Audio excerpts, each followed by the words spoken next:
Realise করতে চায় তুমি কারোর সঙ্গে জড়িয়ে গেছো বা নতুন কাউকে তুমি কাছে টেনে নিয়েছো, যদি এরকম সে বোঝে তাহলে সে এই রিস্তাটাকে কিন্তু আগে এগোবে না। ঠিক আছে? কারণ তার মনে হচ্ছে নো কন্ট্যাক্ট সিচুয়েশান, সেপারেশনের মাঝখানে তুমি কাউকে মন দিয়ে ফেলেছো। এটা হতেও পারে সত্যিই তুমি মনটা দিয়ে ফেলেছো, আবার এটা নাও হতে পারে তার এটা ভাবনা। কোনটা সেটা তুমি বেটার জানো।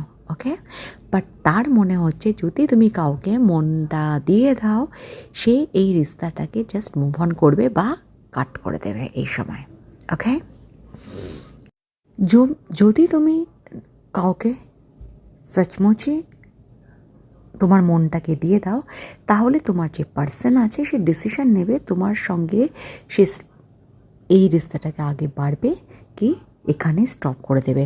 কারণ প্রচুর পরিমাণের এই মুহূর্তে তোমার সম্বন্ধে ভাবছে এবং ডিসিশন নেওয়ার চেষ্টা করবে। তো তুমি যদি করে থাকো ইটস ওকে, কোনো আর কথাই হয় না।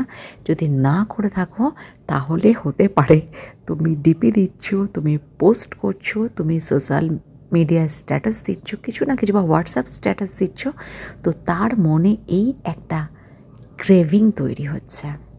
ওকে, বহুত দূরের কথা ভাবছে তোমার পার্টনার এই মুহূর্তে, ফিউচার সম্বন্ধে ভাবছে যেটা তুমি আগে কখনো তাকে দেখোনি এই অ্যাকশানটা নিতে, এবং এই মুহূর্তেও তুমি ভাবতে পারছো না সে এই অ্যাকশানটা নিতে পারে।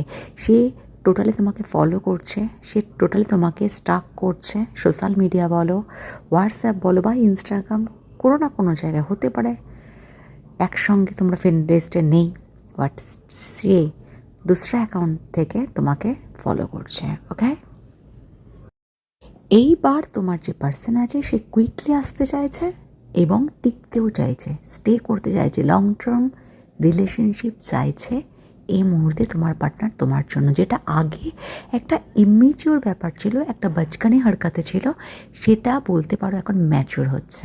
ওকে, এইবার যদি সে রিস্তাতে তোমার সঙ্গে আসে, সে টেকার কথাও ভাবছে, সে ভাগবে না, এবার সে রান করবে না। ঠিক আছে, তুমি এতদিন তুমি এতদিন চেস করছিলে তাকে, সে রান করছিল, এখন সে চেস করবে আর তুমি রান করতে পারো। ঠিক আছে, ঠিক টম অ্যান্ড জেরির মতন ঘটনা ঘটছে বা কারো কারো ঘটবে। ওকে, সেকেন্ড বাত হচ্ছে এখানে তোমার পার্সনের ভেতর পেয়ার যেন ভরে ভরে আসছে।